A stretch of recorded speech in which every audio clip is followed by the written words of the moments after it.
नमस्कार, स्वागत है आपका TWC जीएस वर्ल्ड में। यदि आपने TWC जीएस वर्ल्ड को सब्सक्राइब नहीं किया है तो सब्सक्राइब TWC जीएस वर्ल्ड। हम अपने करंट अफेयर रिवीजन सीरीज के तहत ये आज आपका डे नंबर 4 होगा। साथ ये कह लो या तो ये लेक्चर नंबर 4 होगा मतलब, या फिर आप डे नंबर 4 आप इसका मान सकते हैं। तो देखो ये जो हम रिवीजन कर रहे हैं ये अपना अगस्त से लेकर या अगस्त 2022 से लेकर अप्रैल 2023 तक का हमारा इसमें रिवीजन चल रहा है। और देखो ये जो आपका वीडियो होगा ये कम्प्लीटली यूपी को ही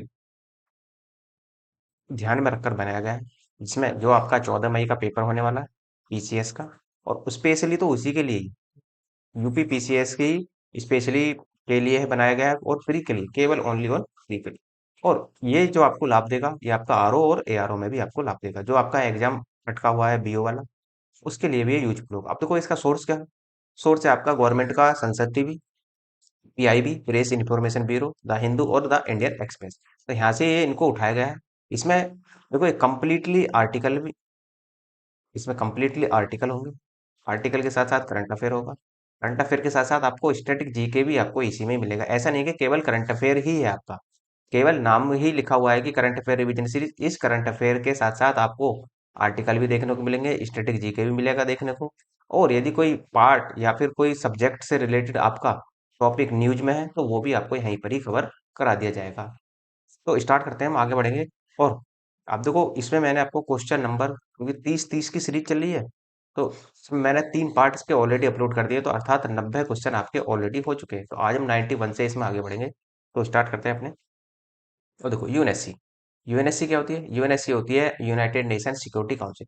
जो यूएनओ होती है उसी में ही क्या होता है, यूएनए के पार्ट में से ही एक उसका यूएनओ का पार्ट है, अर्थात यूनाइटेड नेशन ऑर्गेनाइजेशन का एक पार्ट है UNSC, United nation security council. अब देखो इसकी जो हाल ही में मीटिंग हुई थी वो नई दिल्ली में हुई थी। इसी वजह से क्या था ये इसी वजह से न्यूज में आ गई थी।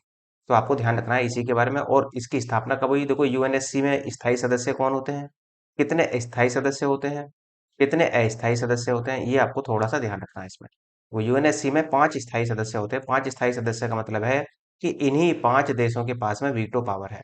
वीटो पावर का मतलब यदि यूएनएससी में कोई भी नियम बनाया जाता है तो बिना इन 5 देशों की मर्जी के या इनके राज्य के बिना कोई भी कार्य यहाँ पर नहीं हो सकता। यदि इनमें से किसी ने भी एक ने भी वीटो का प्रयोग कर दिया, वीटो का प्रयोग का मतलब होता है कि एक ने भी मना कर दिया, तो वो कार्य वहां पर नहीं होगा। अब देखो इसमें कौन कौन है वीटो में। तो 5 स्थायी सदस्य में आपको फ्रांस मिलेगा, अमेरिका है, ब्रिटेन है, चाइना है और रूस है। तो ये तो हो गए 5 परमानेंट सदस्य। और इसमें 10 अस्थायी सदस्य भी होते हैं। अब 10 स्थायी अस्थायी सदस्य का मतलब ये है कि इनकी नियुक्ति जो होती है वो बार बार होती है, लेकिन इनकी नियुक्ति एक ही बार होगी तो होगी। इसी वजह से क्या है कि यूएनएससी में रिफॉर्म की बात की जाती है, क्योंकि इसमें जो है बहुत ज्यादा भेदभाव होता है। अब आप खुद सोचो कि यूरोप से कितने हैं। देखो फ्रांस यूरोप का है, ब्रिटेन यूरोप का है, तो दो तो यहाँ पर क्या हो गए यूरोप से हो गए, एक एशिया से हो गया, दो एशिया से हो गए, रूस भी एशिया का और चीन भी। चाहो तो ये भी कह लो कि यूरोप से कौन कौन हो गए, फ्रांस, ब्रिटेन और चाइना, रूस, क्योंकि रूस भी ज्यादातर हिस्सा कहाँ है, आपका यूरोप में। तो या तो आप इसे यूरोप में मान लो या एशिया मान लो। लेकिन चीन एशिया का देश है और अमेरिका ये नॉर्थ अमेरिका का देश है, नॉर्थ अमेरिका। तो अब आप खुद सोचो कि इसमें साउथ अमेरिका का कोई भी देश नहीं, इसमें अफ्रीका से कोई भी देश नहीं, इसमें ऑस्ट्रेलिया से कोई भी देश नहीं। तो यहाँ से इसमें बड़ा भेदभाव वाली कहानी हो जाती है। इसी वजह से इसमें रिफॉर्म की बात भी चल रही है। देखो इसमें 10 अस्थायी सदस्य होते हैं। 3 कहाँ से, 3 तो अफ्रीका से आते हैं अस्थायी सदस्यों में, 2 एशिया से आते हैं, 2 लैटिन अमेरिका से आते हैं और 2 पश्चिमी यूरोप से और एक पूर्वी यूरोप से आता है। तो इस प्रकार इसका यहाँ पर डिवाइडेशन हुआ है। और जो यूएन की स्थापना थी वो यूएन की स्थापना हुई थी 26 जून 1945 को। मुख्यालय कहाँ है, न्यूयॉर्क अमेरिका में। इसकी आधिकारिक भाषा कौन कौन सी है। आधिकारिक भाषा इसकी French, Mandarin, English, Russian, Spanish. तो इसकी ये आधिकारिक भाषा, अर्थात 5 इसकी स्थायी भाषा है।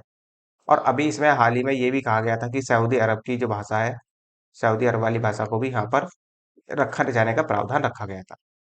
स्थायी इसके सदस्य देश कितने हैं, तो सदस्य देशों की संख्या इसमें 193 है और 2 ऑब्जर्वर देश भी हैं। और भारत इसका अस्थायी सदस्य जो बना है अब तक वो 8 बार बन चुका है। तो ये थोड़ा सा मेन पॉइंट होगा कि यहाँ पर कि भारत ने इसकी अध्यक्षता कितनी बार ग्रहण करी है, तो 8 बार।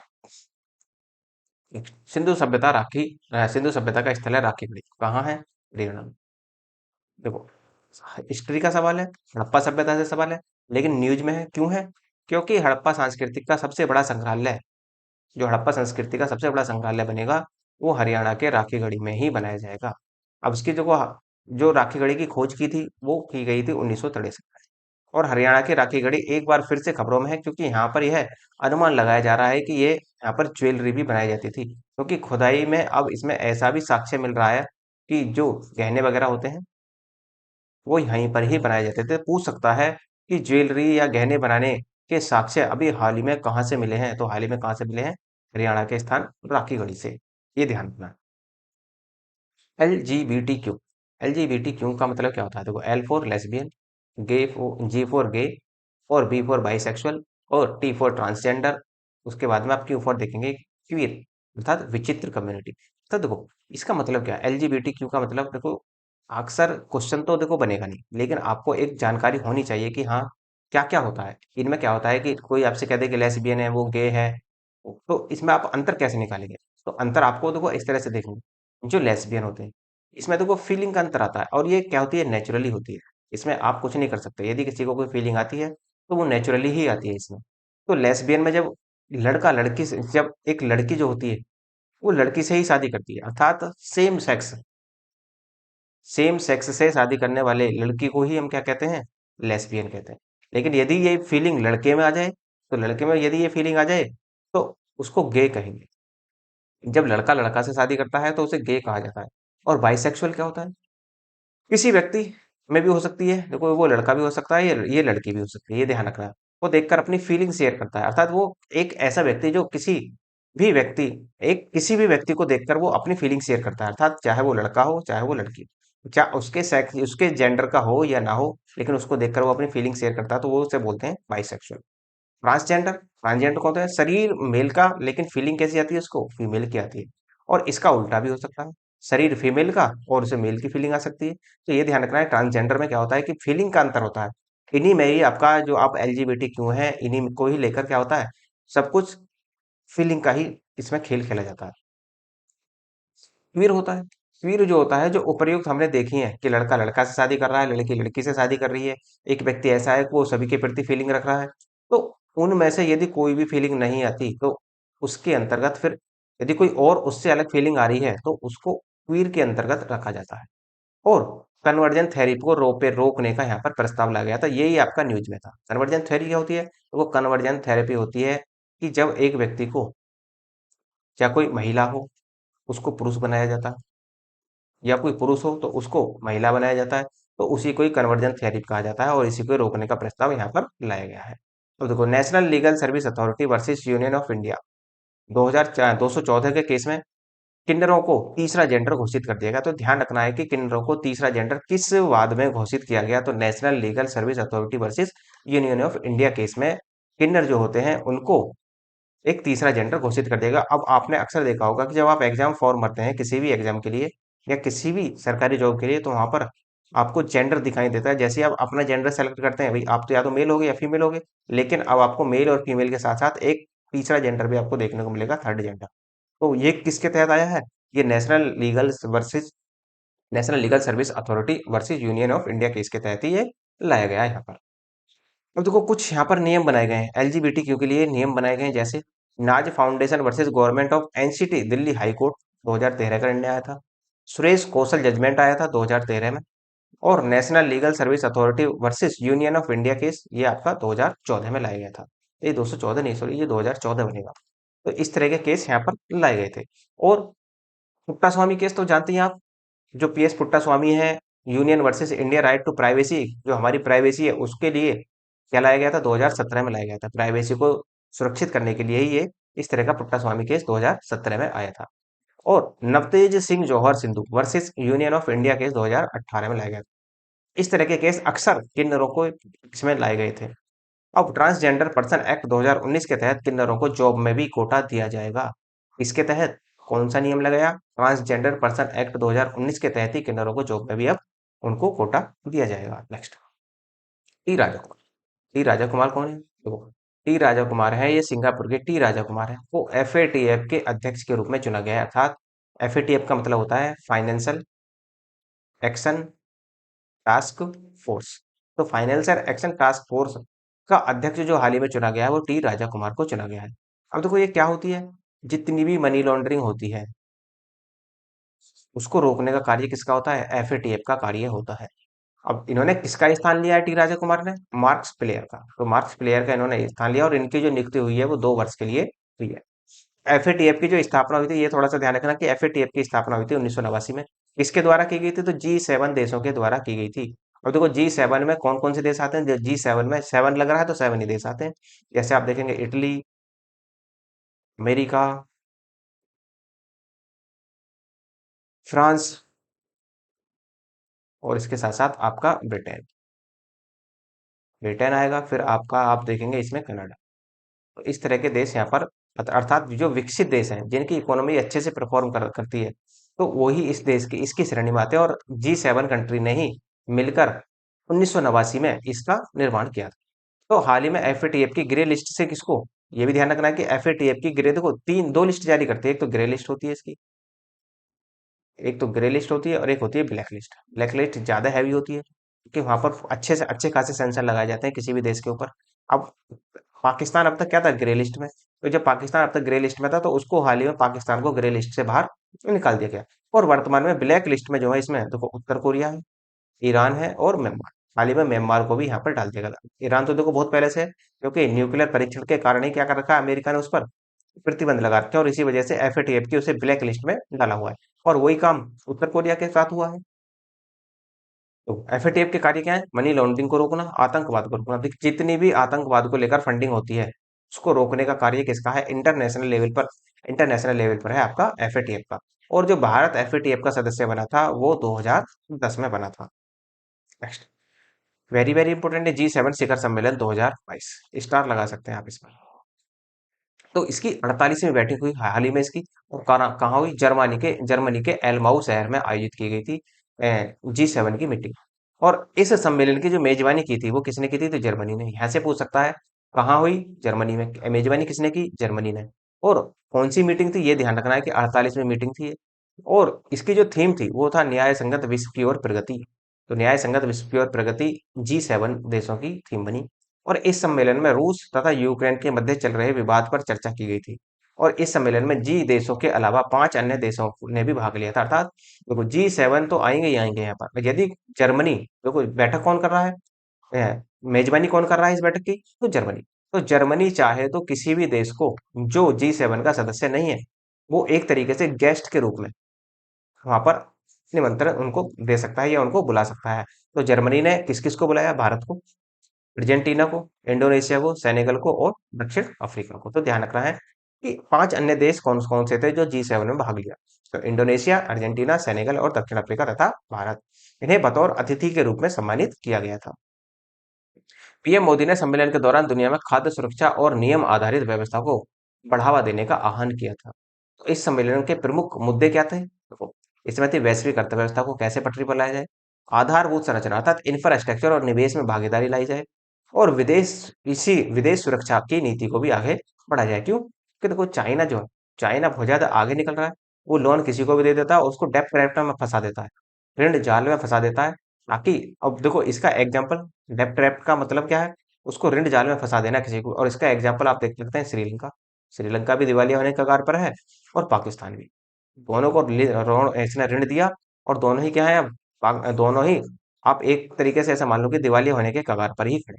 तो इसी वजह से यहाँ पर क्या करा गया है कि विदेशी सुरक्षा नीति को लाने का यहाँ पर प्रयास किया गया था।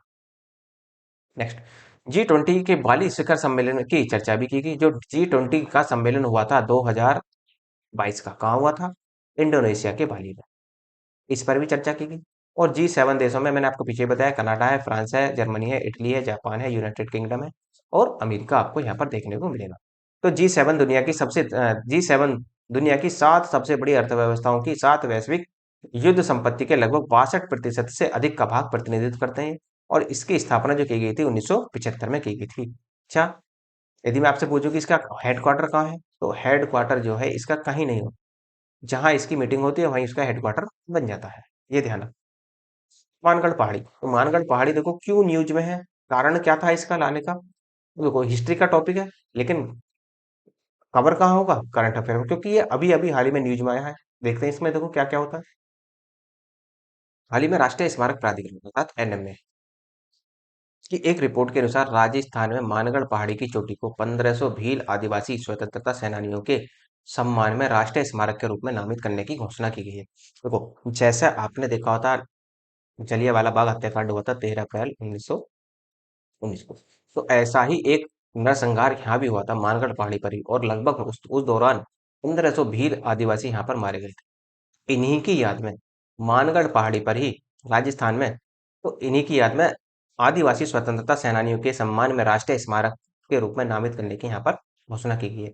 और 36 जिलों, अब यहाँ पर देखो एक कंडीशन और भी है कि आप राजस्थान के कुछ जिले ले लो, गुजरात के कुछ जिले ले लो यहाँ पर, उसके साथ साथ आप मध्य प्रदेश के कुछ जिले रख रख लो यहाँ पर। तो जैसे यहाँ पर इन्होंने दिखाया है कि मध्य प्रदेश के कुछ जिले आपको यहाँ पर देखने को मिलेंगे, गुजरात के, राजस्थान के और महाराष्ट्र के 36 जिलों मिलाकर एक नया राज्य बनाने की यहाँ पर मांग की जा रही है। तो कुल मिलाकर जो मानगढ़ आदिवासी है या मानगढ़ पहाड़ी के जो लोग थे, जो भील आदिवासी के थे, से संबंधित थे, तो जो भील आदिवासी जनजाति है वो आपकी कहाँ कहाँ, मध्य प्रदेश, गुजरात, राजस्थान, महाराष्ट्र इत्यादि में पाई जाती है। तो इन्हीं की यही डिमांड है वर्तमान में कि इन कुछ 36 जिलों को मिलाकर इन चारों जिलों से, इन चारों राज्यों से एक नया राज्य बनाने की यहाँ पर घोषणा की जाए। इसकी ही मांग यहाँ पर ज्यादातर चल रही है। अब देखो, मानगढ़ नरसंहार कब हुआ था, तो ये हुआ था 17 नवंबर 1913, ये ध्यान रखना। तो 17 नवंबर 1913 को मानगढ़ नरसंहार हुआ। इसी में ही 1500 लोगों की मृत्यु हुई थी। इसी वजह से 15 से भीलों को, आदिवासियों को, स्वतंत्रता सेनानियों को याद रखने के क्रम में ही यहाँ पर एक स्मारक बनाने की घोषणा की गई थी। भील कहाँ कहाँ रहते हैं, राजस्थान में मिलते हैं, छत्तीसगढ़ में, महाराष्ट्र में, मध्य प्रदेश में भी आपको भील देखने को मिले। और 2011 की जनगणना के अनुसार इनकी जो संख्या थी वो 8.6% भारत में ट्राइबल जनजाति रहती है, ट्राइबल। तो कितनी, 8.61 जनजाति जो रहती है भारत में, ट्राइबल जनजाति रहती है। और सबसे ज्यादा ट्राइबल जनजाति कहाँ पाई जाती है, मध्य प्रदेश में। उसके बाद में देखेंगे तो महाराष्ट्र। तो सबसे ज्यादा ट्राइबल जनजाति लोग मध्य प्रदेश में पाए जाते हैं। और अनुच्छेद 366 में जनजातियों के बारे में वर्णन किया गया तथा अनुच्छेद 342 में अनुसूचित जनजाति के लिए प्रावधान किया गया है। तो यहाँ से आप पॉइंट थोड़ा सा ध्यान रखेंगे, संविधान से रिलेट करेगा कि जनजातियों के बारे में जो वर्णन मिलता है वो कहाँ, 366। और यदि पूछ ले कि अनुसूचित जनजाति के बारे में वर्णन कहाँ मिलता है, तो 342 में वहां पर देखने को मिलेगा। एमएसएमई मंत्रालय द्वारा दो विशेष पहल संभव स्वावलंबन की शुरुआत की गई। एमएसएमई के द्वारा ही क्या किया गया है, दो विशेष पहलों की, एक तो संभव और स्वावलंबन की शुरुआत की गई। कारण क्या है इसका, देखो, इस शिखर सम्मेलन में लगभग 1350 एमएसएमई ने भाग लिया। इस मेगा अंतरराष्ट्रीय शिखर सम्मेलन का जो आदर्श वाक्य था वो था, अपने कचरे को जाने और रिसाइकलिंग करना जैसी सही काम एवं इसे सही तरीके से कैसे किया जाए, वो इसकी यहाँ पर थीम होगी, या फिर ये कह लो इसका आदर्श वाक्य होगा। इसका मतलब ये है कि जो हम कचरा उत्पन्न करते हैं उसको किस तरीके से पर्यावरण हितैषी बनाया जाए। तो उसी को ध्यान में रखते हुए इसकी यहाँ पर शुरुआत की गई है, संभव और स्वावलंबन की। यह सम्मेलन हाइब्रिड मोड में आयोजित हुआ, अर्थात ये कह लो कि ये ऑनलाइन भी था और ऑफलाइन भी था, दोनों तरीके से यहाँ पर आयोजन इसका किया गया था। तो केंद्रीय मंत्रिमंडल ने एमएसएमई के प्रदर्शन को बेहतर और तेज करने के लिए रैंप योजना, अर्थात रैंप क्या है, rising and accelerating MSME performance योजना को मंजूरी दी है। इस योजना के लिए कुल धन जो दिया जाएगा वो दिया जाएगा 6062.4 5 करोड़ रुपए, जिसमें जिसमें से 3750 करोड़ रुपए विश्व बैंक द्वारा ऋण के रूप में और शेष भारत सरकार इसमें व्यवस्था करेगी। एमएसएमई होती क्या है, देखो, एमएसएमई होता है ministry of micro small and medium enterprises, ये आपकी फुल फॉर्म होती है। और जो एमएसएमई डे जो मनाया जाता है वो 27 जून को मनाया जाता है। ये भी थोड़ा सा ध्यान रखना है क्योंकि डे अक्सर पूछे जाते हैं आपके। और थीम क्या थी इसकी, एमएसएमई रिजिलेंट रिकवरी। और इसकी जो स्थापना हुई थी, एमएसएमई की जो स्थापना हुई थी वो 2007 में लेकर आया गया था ये। राष्ट्रीय एमएसएमई पुरस्कार 2022, प्रथम पुरस्कार ओडिशा को दिया गया है। एमएसएमई अच्छा प्रदर्शन करने के लिए एमएसएमई पुरस्कार जो दिया गया है वो ओडिशा को, तथा दूसरा स्थान जो मिला है वो बिहार को, और तीसरा हरियाणा को दिया गया है।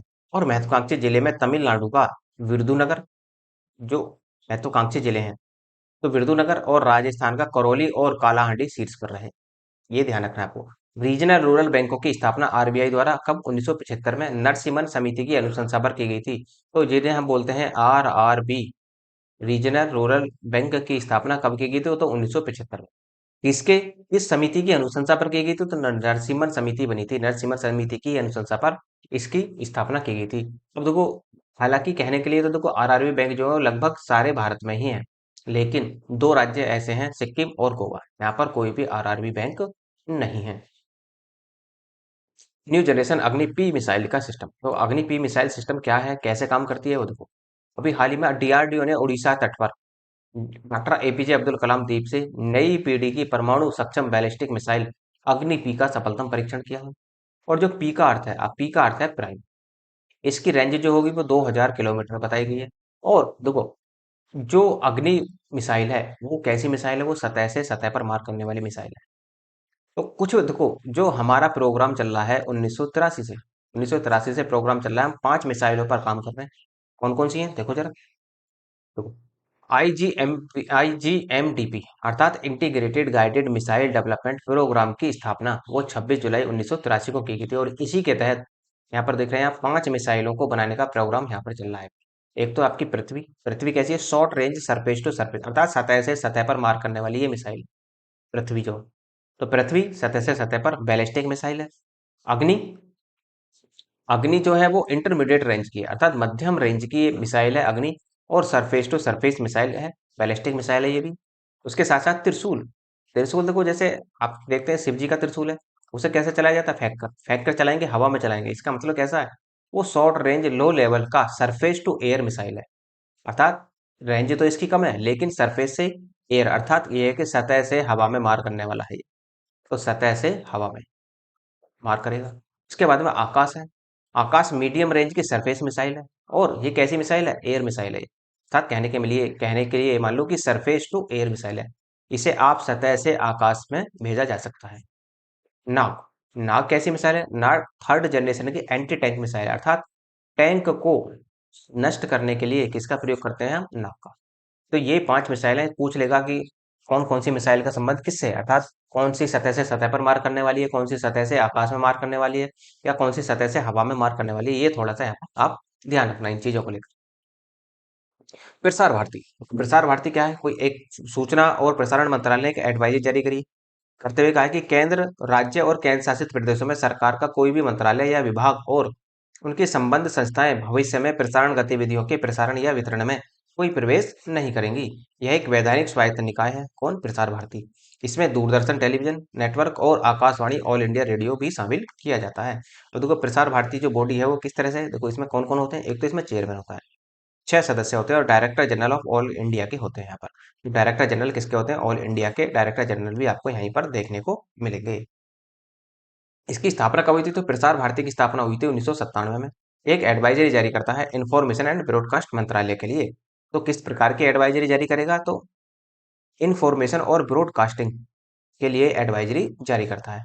और सैम पिटोरा समिति का गठन जो हुआ था 2014 में हुआ था, इसके लिए प्रसार भारती में रिफॉर्म लाने के लिए अर्थात इसमें कुछ चेंजिंग लाने थे। इसी वजह से क्या है कि सैम पिटोरा समिति का गठन किया गया था। जैसे आप देखते हैं टी सोमनाथ, अभी हाल ही में इस समिति का, इनकी अध्यक्षता में समिति का गठन किया गया, टीवी सोमनाथ की अध्यक्षता में, किसके लिए, इसका जो गठन है, इनका जो गठन किया गया है, समिति का जो गठन किया गया है, वो जो आपकी ओल्ड पेंशन है, ओल्ड पेंशन को लागू करना है या लागू नहीं करना है, उसके लिए एक समिति का गठन किया गया है, जिसके जो प्रमुख बने हैं वो टीवी सोमनाथन बने, ये ध्यान रखना। हालांकि जो अप्रैल में करंट अफेयर आएगा, अप्रैल तक जब हम पहुंचेंगे वहां मैं आपको इसे डिटेल से बताऊंगा। तो प्रसार भारती ऑटोनोमस होना चाहिए, ये कहता है। तो इसकी जो सैम पिट्रोडा की जो रिपोर्ट है जो उसने दी है, उसने कहा है कि प्रसार भारती ऑटोनोमस अर्थात स्वायत्त होना चाहिए वो एक तरीके से। सदस्यों की नियुक्ति स्वयं के द्वारा होनी चाहिए, न कि सरकार के द्वारा। अब इसमें तो ट्राई भी देख सकते हैं। ट्राई होता है telephone regulatory authority of India. Try क्या करता है, जितने भी मोबाइल कंपनियां हैं, जो सिम वगैरह बेचती हैं कंपनियां, उन सबको मैनेज करने का कार्य किसका है, ट्राई का। तो इसकी स्थापना कब हुई थी, 1970 में। टेलीफोन से संबंधित सभी कार्य करती है, जैसे मोबाइल नंबर पोर्टेबिलिटी कराना है, आपको मोबाइल नंबर पोर्टेबिलिटी की यदि सुविधा दी गई है तो किसके तहत दी गई है, वो किसी कंपनी के द्वारा नहीं दी गई, वो जो जो मोबाइल फोन कंपनियां होती हैं सबको कंट्रोल करती है, उसके द्वारा दी गई है, ट्राई के द्वारा दी गई है। सातवां रायसीना डायलॉग 2022। तो रायसीना डायलॉग क्या होता है, कैसे काम करता है, वो देखो जरा। हाल ही में जो इसकी जो मीटिंग हुई है वो 25 से 27 अप्रैल 2022 के बीच में, इसका 7वां संस्करण नई दिल्ली में आयोजित किया गया। थीम क्या है, ट्रेनोवा, इम्पैसिनेटेड, इम्पेटिनेटेड और इम्पेरिल्ड। तो इसकी इस तरह की स्प्रिंग इसके जो आपकी थीम है थोड़ा सा ध्यान रखना, एक दो बार पढ़ेंगे तो आपको आसानी से याद हो जाएगा। यह भू राजनीतिक और भू अर्थशास्त्र पर भारत का एक महत्वपूर्ण सम्मेलन होता है। इसका जो आयोजन हुआ था वो पहली बार 2016 में किया गया था, और इसका उद्घाटन किसने किया तो पीएम मोदी ने किया था। यूरोपीय आयोग के अध्यक्ष उर्सुला वान डोर लेयन ने उद्घाटन सत्र में इसके में मुख्य अतिथि रही थी, और इसमें 90 से अधिक देशों और बहुपक्षीय संगठनों के 210 से अधिक वक्ताओं के साथ 100 से अधिक सत्र आयोजित किए गए। इस कार्यक्रम में तो स्वीडन के पूर्व प्रधानमंत्री कार्ल विलहर्ड्स याद रखना चाहे रख सकते हैं, बाकी कोई जरूरत नहीं है वैसे। कनाडा के पूर्व प्रधानमंत्री स्टीफन हार्पर, मालदीव के पूर्व राष्ट्रपति मोहम्मद नसीद, और ऑस्ट्रेलिया के पूर्व प्रधानमंत्री एंथनी एबोट यहाँ पर शामिल हुए थे। सांबा 100% घरों को कवर करने वाला भारत का पहला जिला बना। इसका किस मामले में, देखो सांबा जो है वो किस मामले में 100% घरों को कवर करने वाला है, जो हमारा पीएम जन आरोग्य, जो आयुष्मान भारत कार्ड बनते हैं उनको कवर कराने के में जो सांबा जिला है वो सबसे पहला, अर्थात कहाँ का सांबा जिला है तो जम्मू कश्मीर का सांबा जिला, अर्थात प्रधानमंत्री जन आरोग्य योजना को लागू करने वाला जम्मू कश्मीर का सांबा जिला 100% घरों को कवर करने वाला जिला बन गया है। इस जिले में कुल 62,62,641 परिवार हैं। यह एक महत्वाकांक्षी स्वास्थ्य बीमा योजना है। Stockholm International Peace Research Institute, अर्थात जिसे हम सिप्री बोलते हैं, तो सिप्री की हाल ही में रिपोर्ट जारी हुई है। ये रिपोर्ट देखो बहुत कुछ बताती है। ये डिफेंस के मामले में अपनी रिपोर्ट जारी करता है, और विश्व में 9 देश ऐसे हैं जिनके पास परमाणु हथियार हैं, और इनमें भी कौन कौन से, जैसे अमेरिका, रूस, Britain, France, China, Bharat, Pakistan, Israel और उत्तर कोरिया, इनके पास परमाणु हथियार हैं। और यदि वो पूछ ले कि सबसे ज्यादा परमाणु हथियार किसके पास है तो रसिया के, उसके बाद में अमेरिका का नंबर आता है। तो सेना पर खर्च करने वाले सबसे ज्यादा, देखो सेना पर सबसे ज्यादा खर्च करने वाला कौन है, अमेरिका, फिर दूसरे नंबर पर चाइना, और यदि देखें तो भारत का जो स्थान आता है वो तीसरा आता है। तो सिप्री की रिपोर्ट के अनुसार सेना पर सबसे ज्यादा खर्च पहले नंबर पर अमेरिका करता है, दूसरे पर चाइना, अब तीसरे पर भारत करता है। क्योंकि पहले कौन करता था तीसरे पर, रूस, लेकिन रूस को हमने पीछे हटा दिया और हम तीसरे नंबर पर यहाँ पर बैठे हैं। और इसके बाद आपका यूके का और फिर रूस का नंबर आता है।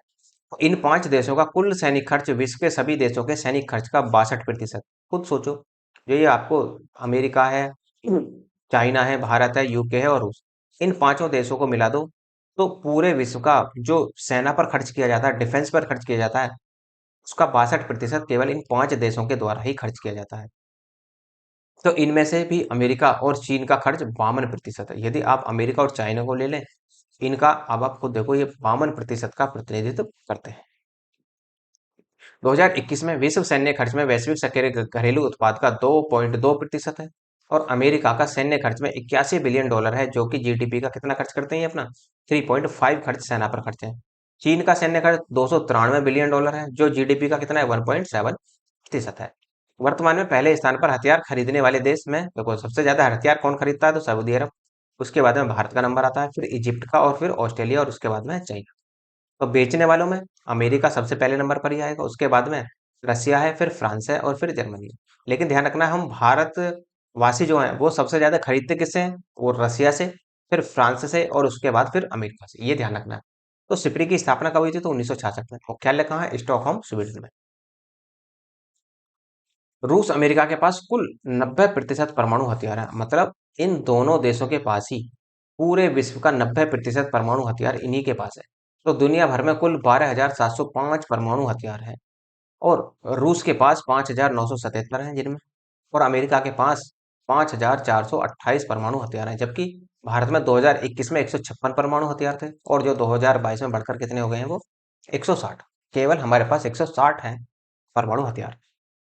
नेक्स्ट, प्रधानमंत्री मत्स्य संपदा योजना PMMSY और ब्लू फ्लैग सर्टिफिकेशन। जब भी ब्लू लग जाए तो समझ लेना वो किससे की बात कर रहा है, मत्स्य पालन की बात कर रहा है, अर्थात मछली पालन। तो इसका संबंध जो है मत्स्य पालन से है, अर्थात मत्स्य पालन का संबंध किससे है, नीली क्रांति से। नीली क्रांति अर्थात मछली पालन से ही इसका संबंध है। तो देखो ऐसा नहीं है कि नीली क्रांति में आपको केवल मछली आती है, यहाँ पर झींगा वगैरह और भी बहुत सारी यहाँ पर प्रजाति आ जाती हैं। तो भारत में सबसे ज्यादा जो मछली आंध्र प्रदेश में उत्पादित की जाती हैं, उसके बाद में पश्चिम बंगाल में, गुजरात में, केरल में, और उसके बाद तमिलनाडु में। अब आप खुद सोचो, क्या मछली उत्पादन में उत्तर प्रदेश का स्थान पहला होगा, नहीं। ये तो देखो अंदाजा लगाइए, क्योंकि भारत की जो कोस्टल सीमा है यहाँ पर गुजरात है आपका, नीचे उतरेंगे तो महाराष्ट्र, फिर गोवा, कर्नाटक, केरल, तमिलनाडु, आंध्र प्रदेश, उड़ीसा और आपका वेस्ट बंगाल, पश्चिम बंगाल। तो ये जो आपके समुद्र वाले देश हैं, जो जिनकी सीमाएं, जिन राज्यों की सीमाएं समुद्र से लगी हुई हैं, उन्हीं के उन्हीं को ध्यान में रखना है आपको। तो सबसे ज्यादा मछली उत्पादित कौन करता है? आंध्र प्रदेश, उसके बाद है पश्चिम बंगाल, गुजरात, केरल और तमिलनाडु करते हैं। ना कि आप यदि ऑप्शन में यूपी मिल जाए तो उसे तो आप तुरंत ही हटा देना। कॉमन सेंस से भी आप इसे कुछ सवालों को आप वहां पर आंसर देंगे। तो भारत में विश्व मत्स्य उत्पादन चीन के बाद दूसरे स्थान पर आता है और आत्मनिर्भर बनाने के लिए यह योजना लाई गई है। इसके तहत किसान क्रेडिट कार्ड भी इसके लिए दिया जाता है। तो किसान के सी की स्थापना कब की गई थी? तो 1998 में, 98-99 में केसीसी की स्थापना की गई थी, अर्थात किसान क्रेडिट कार्ड की स्थापना की गई थी। तो ये सेंट्रल सेक्टर स्कीम है और सेंट्रल स्पॉन्सर्ड स्कीम भी है, अर्थात दोनों ही तरीके से। अर्थात इसका मतलब ये है कि इसमें राज्य और केंद्र दोनों की भागीदारी होती है। तो भारत के 9 राज्य की सीमाएं जो है वो समुद्री तट से लगी हैं। अभी मैंने पीछे बताया मैप बनाकर, गुजरात है, महाराष्ट्र है, गोवा है, कर्नाटक है, केरल, तमिलनाडु, आंध्र प्रदेश, उड़ीसा और पश्चिम बंगाल। तो विश्व मत्स्य दिवस कब मनाया जाता है? तो 21 नवंबर को। तो विश्व मत्स्य दिवस 21 नवंबर को मनाया जाता है। किसी बीच को ब्लू फ्लैग सर्टिफिकेशन, देखो ब्लू फ्लैग सर्टिफिकेशन का मतलब देने का मतलब ये है कि वहां पर अच्छी है, बहुत ही अच्छी सुविधाएं की गई हैं, तो उस पर मतलब अच्छा खासा खर्च किया गया है वहां पर। तो इसके लिए 33 क्राइटेरिया बताए गए हैं। विश्व ब्लू फ्लैग सर्टिफिकेशन लेने के लिए या इंटरनेशनल ब्लू फ्लैग सर्टिफिकेशन लेने के लिए 33 क्राइटेरिया आपके पास होने चाहिए। कौन कौन से? जैसे जैसे कि आपको केवल इतना ही ध्यान रखना है कि 33 क्राइटेरिया होने चाहिए। अब देखो, फेमस ब्लू फ्लैग सर्टिफिकेशन किस किस को दिया गया है? देखो भारत में किस किस को है। गोल्डन बीच पूछ लेगा, देखो कभी कभी मैचिंग के लिए पूछ लेगा कि गोल्डन बीच कहाँ है, सिरजपुर बीच कहाँ है। तो इस तरह से थोड़ा सा ध्यान रखना है। तो गोल्डन बीच आपको कहाँ देखने को मिलेगा? उड़ीसा में। सिराजपुर बीच गुजरात में। टप्पड़ बीच केरला में। गोखला बीच आपका दीव में, दमन और दीव वाले उस क्षेत्र में। और राधानगर बीच अंडमान और निकोबार में है। कासरकोट बीच कर्नाटक में है। पुदुबुद्री बीच कर्नाटक में है। और रुसकोंडा बीच आपका आंध्र प्रदेश में देखने को मिलेगा। और कोवलम बीच तमिलनाडु में है। इडेन बीच पुडुचेरी में मिलेगा। और ब्लू फ्लैग सर्टिफिकेशन की शुरुआत जो सबसे पहले की गई थी वो आपकी एक तरीके से देखें तो डेनमार्क के द्वारा की गई थी। केरल स्वयं की इंटरनेट सेवा शुरू करने वाला पहला भारत का पहला राज्य बना। तो देखो केरल ने स्वयं की इंटरनेट सेवा शुरू की है, तो इस प्रकार केरल जो है वो भारत का पहला राज्य आपको देखने को मिलेगा। जैसे केरल के मुख्यमंत्री पिनराई विजयन ने यह घोषणा की है, Kerala fibre optic network limited अर्थात KFN को इंटरनेट सेवा प्रदाता का लाइसेंस मिल गया है। इसके द्वारा आर्थिक रूप से पिछड़े व्यक्तियों को फ्री इंटरनेट सेवाएं उपलब्ध कराई जाएंगी। राष्ट्रीय योग ओलंपियाड 2022, 18 जून 2022 को शिक्षा मंत्री धर्मेंद्र प्रधान ने नई दिल्ली में इसका उद्घाटन किया। और इसमें 26 राज्य और केंद्र शासित प्रदेश तथा क्षेत्रीय शिक्षा संस्थानों के लगभग 600 छात्रों ने हिस्सा लिया था। और इसकी थीम क्या थी? तो थीम थी मानवता के लिए योग। और इसकी जो शुरुआत हुई थी वो 2016 में हुई थी। और तो योग जो विश्व योग दिवस मनाया जाता है, तो विश्व योग दिवस मनाया जाता है, तो विश्व योग दिवस आपका 21 जून को मनाया जाता है। नेक्स्ट। और देखो मंकी पॉक्स की जांच के लिए पहला स्वदेशी किट लॉन्च किया गया। तो मंकी पॉक्स देखो बहुत ज्यादा खतरनाक बीमारी थी। हाल ही में इसके जो मरीज थे वो भारत में भी देखे गए थे। देखो ये इसकी पहली किट आंध्र प्रदेश के मेडटेक जोन अर्थात AMTZ में लॉन्च किया गया। इसे ट्रांस एशिया बायोमेडिकल द्वारा विकसित किया गया है। इस वर्ष बीमारी के कारण अफ्रीका में देखो 3232 मामले सामने आए थे और भारत में 10 मामले सामने आए थे। इसी कारण इसको विकसित किया गया था। और हाल ही में जो मंकी पॉक्स है, तो मंकी पॉक्स का नाम बदल दिया किसने? WHO ने। तो WHO ने इसको एम पॉक्स कर दिया है। तो ध्यान रखना है, पूछ लेगा कि हाल ही में मंकी पॉक्स का नाम परिवर्तित करके क्या रख दिया गया WHO द्वारा। तो एम पॉक्स आपको यहाँ पर देखने को मिलेगा। नामीबिया से 8 चीते लाए गए, देखो भारत में लाए गए हैं, इंपोर्टेंट है, ध्यान रखना है, वेरी वेरी इंपोर्टेंट की श्रेणी में आपका ये लगने वाला है। जैसे कौन कितने चीते भारत से नामीबिया से 8 चीते लाए गए हैं। ये जो है जैसे इनको अलग अलग तरीके से नाम भी दिए गए हैं, जैसे ओबान, फ्रेडी, सवन्ना, आशा। देखो आशा नाम जो दिया गया है हमारे PM के द्वारा ही दिया गया है। सिबली, शेषा, सासा। आशा नाम PM मोदी के द्वारा रखा गया है, बाकी नाम नामीबिया में ही रखे गए थे। तो चीते जो है PM मोदी के जन्म दिवस पर लाए गए थे नामीबिया से, अर्थात PM मोदी का जन्मदिन कब होता है? तो 17 सितंबर को इनका जन्म दिवस मनाया जाता है। इन्हें मध्य प्रदेश के कुनू नेशनल पार्क में छोड़ा जाएगा या रखा जाएगा। और इन्हें किस विमान से लाया गया था? तो ये ध्यान रखना, बोइंग 747 विमान से इन्हें भारत में लाया गया था। भारत में 1952 में ही चीते को विलुप्त घोषित कर दिया गया था। और 90 गांव के 450 लोगों को चीता मित्र बनाया गया है, जो शिकारियों से इनकी क्या करेंगे, रक्षा करेंगे। विश्व का सबसे बड़ा नवाचार केंद्र बनेगा। देखो, भारत के अग्रणी नवाचार और स्टार्टअप उत्प्रेरक में टी हब द्वारा हैदराबाद में विश्व के सबसे बड़े नवाचार केंद्र का उद्घाटन 28 जून 2022 को किया गया। तो ध्यान रखना है कि विश्व का सबसे बड़ा नवाचार केंद्र कहाँ बनेगा, तो हैदराबाद में बनेगा। इसका फोकस क्या है, ई वाहन अर्थात इलेक्ट्रॉनिक वाहन पर, मोबिलिटी पर, हेल्थ केयर, एंटरप्राइजेस टेक पर, कृत्रिम बुद्धिमत्ता पर होगा। तो सबसे ज्यादा फोकस इसका यहाँ पर होगा। और टी हब की जो स्थापना की गई थी वो 2015 में की गई थी। आकांक्षी जिले कौन से होते हैं, एस्पायरेंट्स डिस्ट्रिक्ट। इसकी शुरुआत कब हुई थी, तो 2018 को। तो आकांक्षी जिला कार्यक्रम की शुरुआत 5 जनवरी 2018 को पीएम मोदी के द्वारा की गई थी। तो नीति आयोग के द्वारा अगस्त 2022 में जारी जून 2022 की रैंकिंग में 112 जिलों में से हरिद्वार को सर्वश्रेष्ठ आकांक्षी जिला घोषित किया गया है। तो आकांक्षी जिलों में भी सर्वश्रेष्ठ आकांक्षी जिला कैसे घोषित किया गया, हरिद्वार को। उद्देश्य क्या है, सामाजिक आर्थिक विकास के माध्यम से मॉडल ब्लॉक तैयार करना। ये इसका उद्देश्य मिलेगा। नाम यह नाम उन जिलों को दिया जाता है जो आर्थिक रूप से पिछड़े होते हैं, अर्थात आकांक्षी जिला उन्हें कहा जाता है जो आर्थिक रूप से पिछड़े जिले होते हैं। एस्पायरेशनल डिस्ट्रिक्ट या आकांक्षी जिला प्रोग्राम, एडीपी बोलते हैं इसको शॉर्ट में, को 2018 में लॉन्च किया गया था।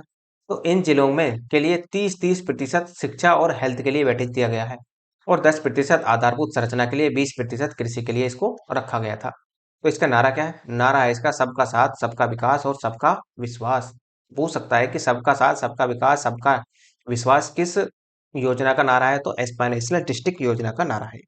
इससे संबंधित डेल्टा रैंकिंग नीति आयोग द्वारा जारी की जाती है। तो ध्यान रखना है कि एस्पिरेशनल या फिर ये कह लो आकांक्षी जिला डेल्टा रैंकिंग नीति आयोग के द्वारा जारी की जाती है, और इसके लिए 5 क्षेत्र हैं। तो डेल्टा रैंकिंग के लिए कौन कौन से 5 क्षेत्र, इसमें हेल्थ और पोषण को देखा जाता है, शिक्षा को देखा जाता है, इसमें कृषि और जल संसाधन को देखा जाता है, इसमें वित्तीय संसाधन को देखा जाता है, और वहाँ का डेवलपमेंट विकास देखा जाता है, या स्किल डेवलपमेंट विकास देखा जाता है, और वहाँ पर आधारभूत संरचना पर काम किया जाता है। तो 5 बेसिक इंफ्रास्ट्रक्चर यहाँ पर आपको देखने को मिलेंगे। ठीक, तो चैलेंज क्या है, देखो चैलेंज आपको पढ़ने की जरूरत है, ये थोड़ा सा मेंस का पार्ट हो जाएगा, इसे आप ड्रॉप कर सकते हैं।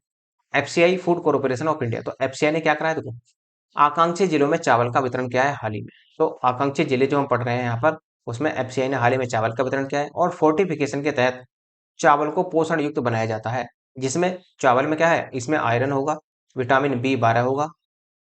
इसको देखो, विटामिन बी का रासायनिक नाम क्या होता है, साइनोकोबालामिन। फोलिक एसिड होगा, विटामिन ए होगा, विटामिन डी होगा, और आयोडीन और आयरन यहाँ पर दिया जाता है इसी के साथ। मतलब फोर्टिफिकेशन जो चावल में मिलाया जाता है, चावल को किसके तहत मिलाया जाता है, फोर्टिफिकेशन, किसके लिए, पोषण युक्त बनाने के लिए, जिसमें सभी विटामिन आपको आसानी से मिल जाएं। ग्लोबल हंगर इंडेक्स 2021 में भारत की रैंक कितनी है, 101। तो ग्लोबल हंगर इंडेक्स है, हम बिल्कुल भी अच्छी स्थिति में नहीं है। तो भारत में आकांक्षी जिलों की संख्या कितनी है, 112 है, जिनमें उत्तर प्रदेश से 8 है। तो ये इंपॉर्टेंट पॉइंट बन सकता है कि आकांक्षी जिलों में उत्तर प्रदेश के कितने जिलों को शामिल किया गया, तो 8। कौन कौन से, बलरामपुर, सिद्धार्थनगर, सोनभद्र, चंदौली, फतेहपुर, चित्रकूट, बहराइच और श्रावस्ती। भारतीय प्रतिस्पर्धा आयोग अर्थात इसे बोलते हैं competition commission of India, CCI बोलते हैं। तो कंपटीशन कमीशन ऑफ इंडिया का गठन जो हुआ था वो प्रतिस्पर्धा अधिनियम 2002 के तहत किया गया था, अब 2003 में। लेकिन इसने विधिवत रूप से कार्य करना जो शुरू किया है वो 2009 में कार्य प्रारंभ करना किया गया है। सरकार का एक वैधानिक निकाय है, क्योंकि जब अधिनियम बनता तो वैधानिक तो बनेगा ही बनेगा। सबसे पहले इसके 1969 में राघवन समिति बनी थी, अर्थात इसके लिए सबसे पहले, अर्थात कंपटीशन कमीशन ऑफ इंडिया को लाने के लिए 1969 में राघवन समिति का गठन किया गया था, जिसे बाद में क्या कर दिया गया, निरस्त कर दिया गया था। इसमें एक अध्यक्ष होता है, 6 अन्य सदस्य होते हैं, और इनकी नियुक्ति केंद्र सरकार के द्वारा ही की जाती है। यह एक अर्ध न्यायिक निकाय है जो वैधानिक अधिकारियों को राय देता है। कार्य क्या है इसका, प्रतिस्पर्धा पर प्रतिकूल प्रभाव डालने वाले, अर्थात जो कंपटीशन मार्केट में चल रहा है उसको कंट्रोल करना है, अर्थात कोई भी गलत तरीके से, अर्थात कहने का मतलब यह है, इसका जो कार्य होता है वो एक हेल्दी हेल्दी कंपटीशन के लिए होता है, ना कि किसी को नुकसान पहुंचाने के लिए। तो प्रथाओं को समाप्त करना है, उपभोक्ता के हितों की रक्षा करना है, भारत के बाजारों में व्यापार की स्वतंत्रता सुनिश्चित करना है, वैधानिक प्राधिकरण से प्राप्त संदर्भ पर प्रतिस्पर्धा के मुद्दों पर राय देना है, और प्रतिस्पर्धा की हिमायत करना, जन जागरूकता पैदा करना, और प्रतिस्पर्धा के मुद्दों पर प्रशिक्षण देना भी है। तो मणिपुर की लोक तहसील वेरी वेरी इंपॉर्टेंट है, अक्सर सवाल में देखते हैं, यूपीएससी को ले लो चाहे यूपीपीएससी को ले लो आप, अक्सर यहाँ से सवाल बनते हुए नजर आते हैं, क्योंकि ये अक्सर ही आपकी न्यूज में देखने को मिलती है। जैसे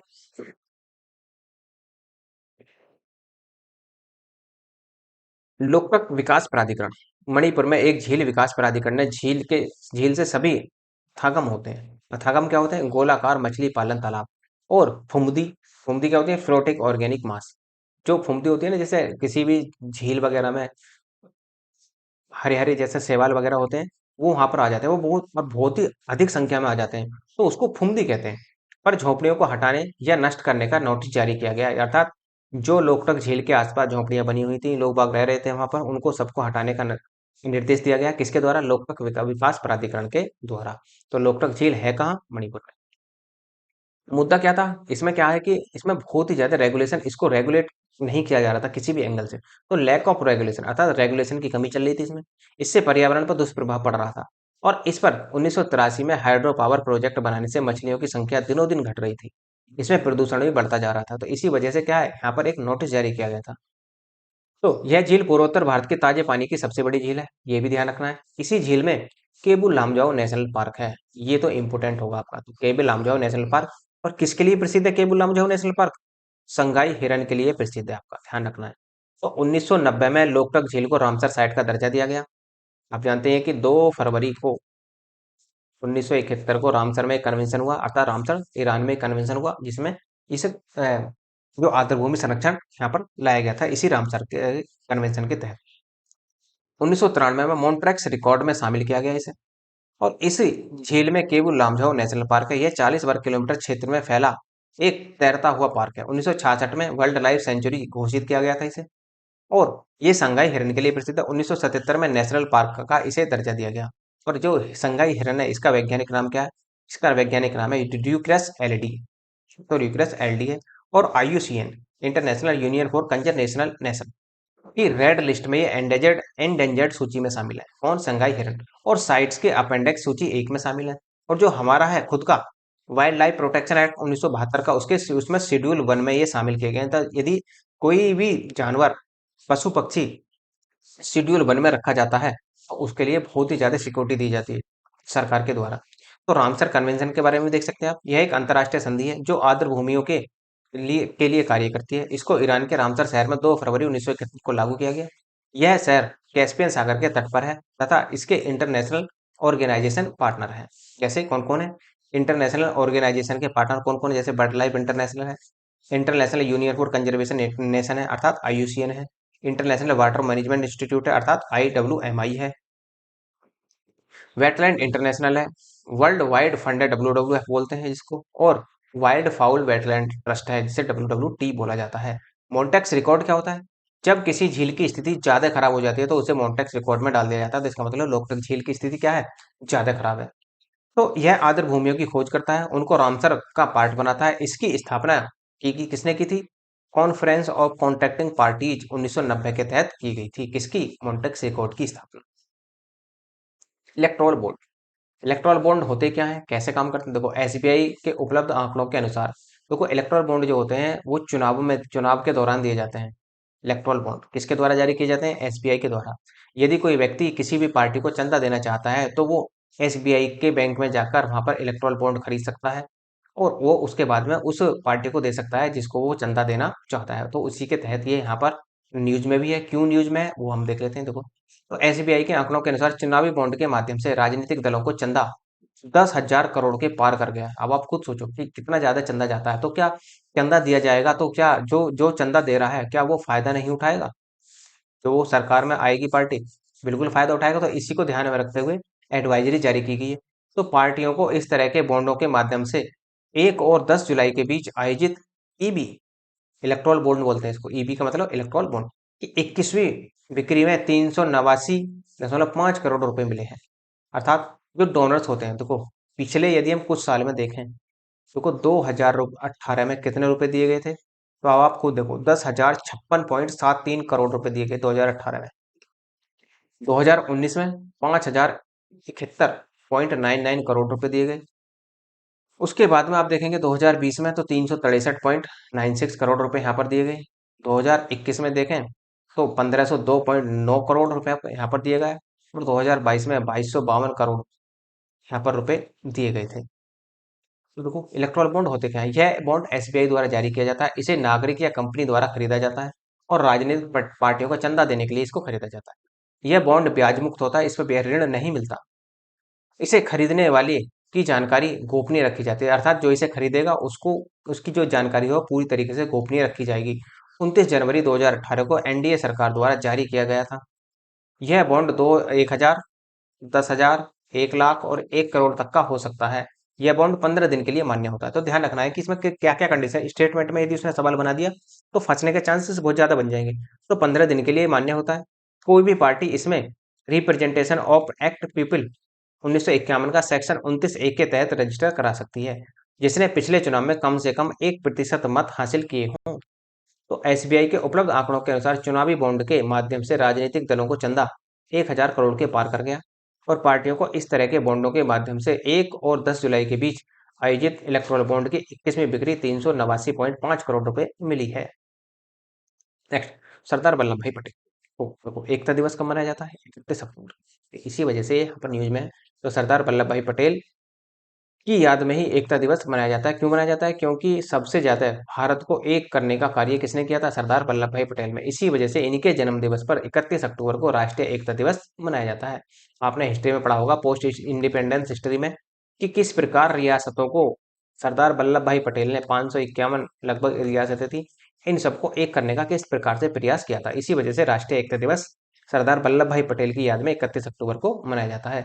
इसी दिन इंदिरा गांधी की हत्या भी हुई थी, अर्थात 31 अक्टूबर को ही इंदिरा गांधी की हत्या हुई थी। तो 31 अक्टूबर 1984 को यहाँ पर हत्या की गई थी इंदिरा गांधी जी की। UN population report. तो यूएन यूनाइटेड नेशन की जनसंख्या रिपोर्ट के अनुसार, आप देखो यूएन के अनुसार विश्व की जनसंख्या 8 बिलियन होने वाली है। अब आप खुद सोचोगे कितनी जनसंख्या बढ़ती जा रही है दिनों दिन। और इसने तो ये तक कह दिया है कि 2023 में जो चल रहा है, इसी में हम चाइना को पिछाड़ देंगे, अर्थात हम भारतीय चाइना से आगे निकल जाएंगे जनसंख्या के मामले में। तो 2030 तक ये जनसंख्या कितनी होने का विचार है? 8.5 बिलियन हो जाएगी।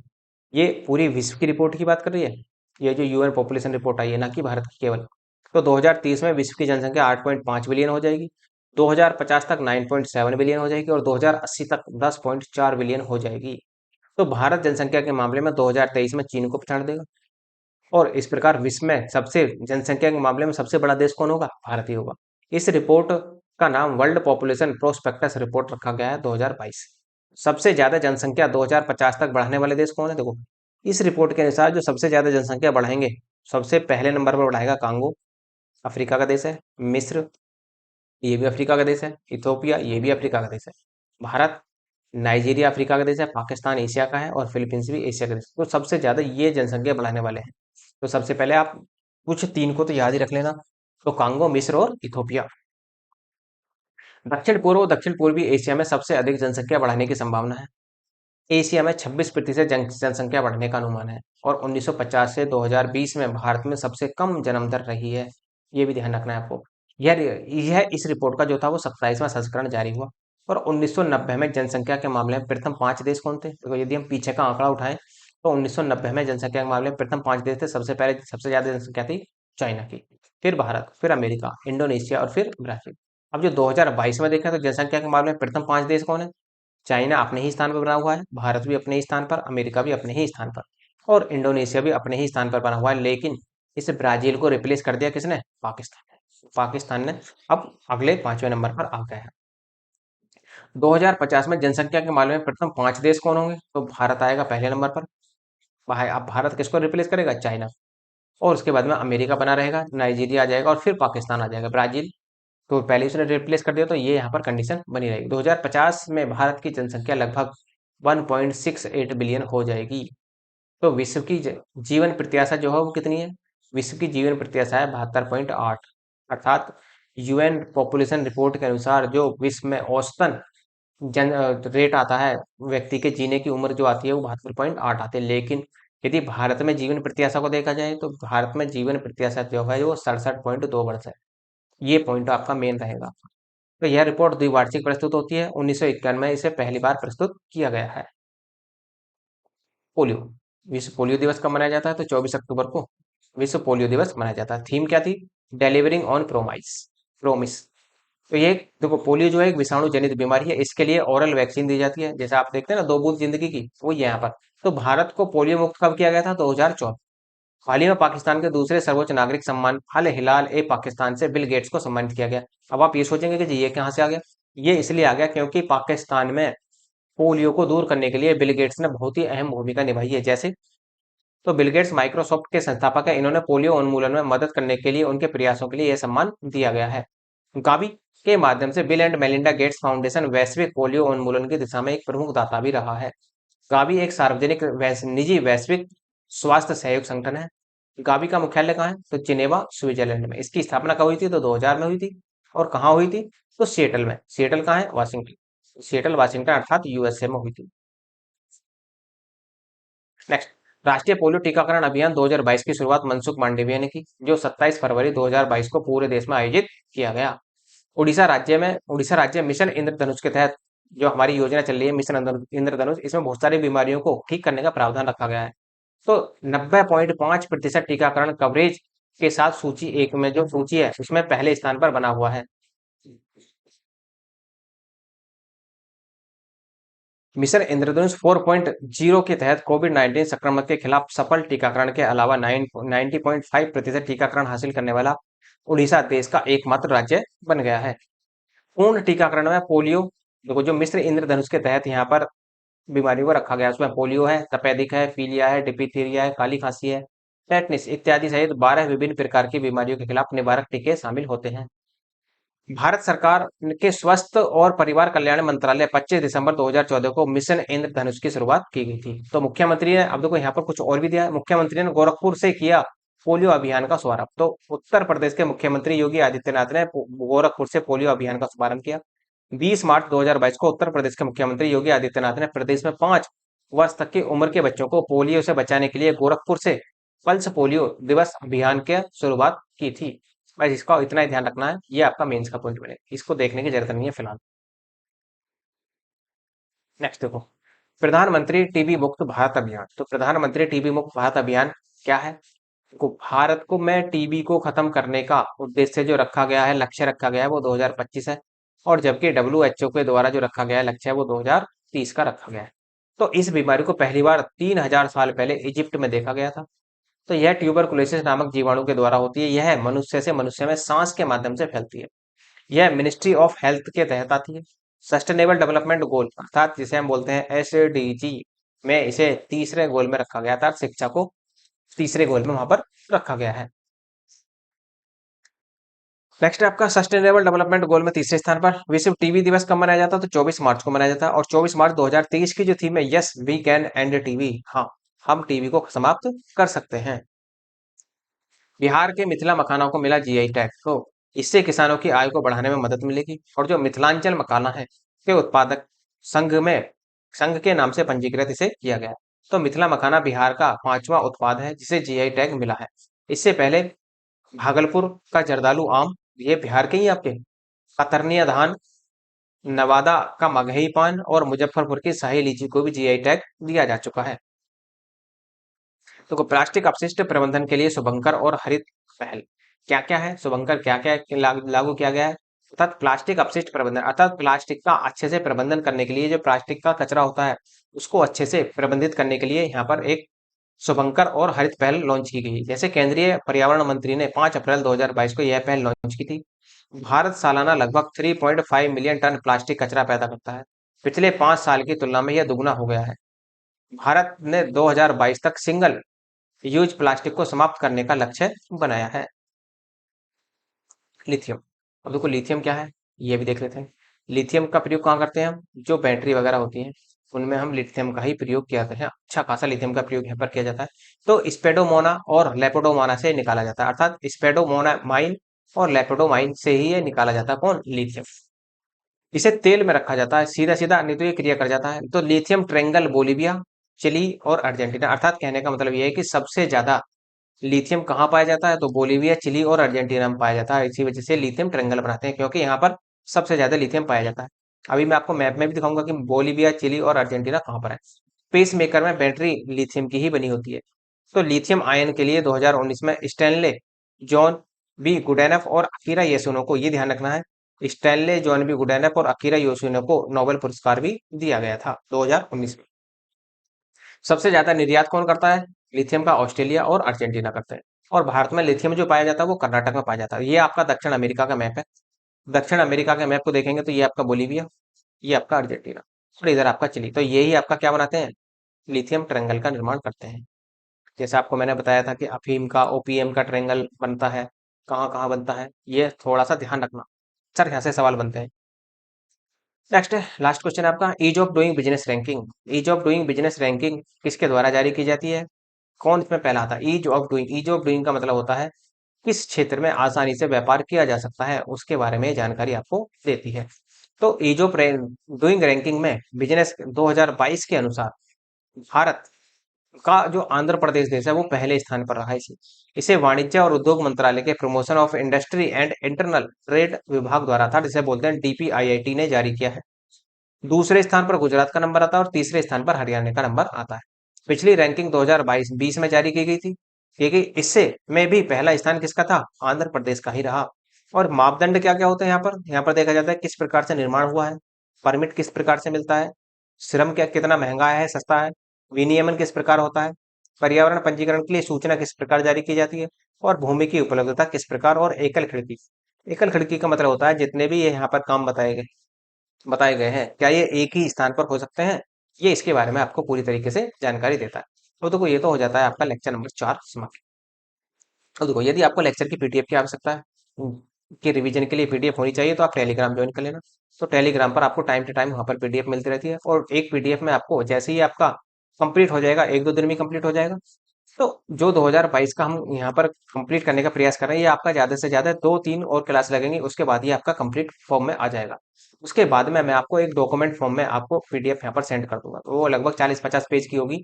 तो उससे भी आप उसका प्रिंट आउट निकाल सकते हो, उसे पढ़ भी सकते हैं आप आसानी से। देखो यदि आपको पास कोई क्वेरी हो तो आप कमेंट बॉक्स के माध्यम से कमेंट बॉक्स में भी बता सकते हैं, और यदि आप कमेंट नहीं करना चाहते तो मेल के माध्यम से भी बता सकते हैं। किसी भी प्रकार के नोट्स की आवश्यकता हो तो वो भी मेल के माध्यम से बता सकते हैं आप। तो मेल का लिंक आपको डिस्क्रिप्शन में नीचे मिल जाएगा। और यदि आपको लगता है लेक्चर अच्छा है तो लाइक कीजिए, शेयर कीजिए, सब्सक्राइब करना ना भूलें। धन्यवाद।